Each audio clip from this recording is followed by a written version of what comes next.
Hello guys, welcome back to the channel. In this today's tutorial, I'll be showing you how you can hide your tagged post from your Instagram profile.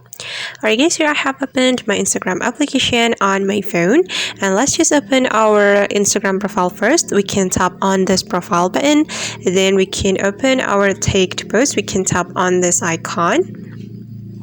Okay, and select the tagged post that you want to hide from your Instagram profile, and I'm gonna go with this post. So we can tap on the post, then we can tap on this three dots button and simply tap on tag options right here.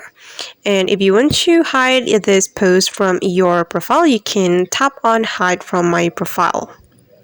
Okay, and now this post has been hidden from my Instagram profile. We can go back. I'm going to click on now.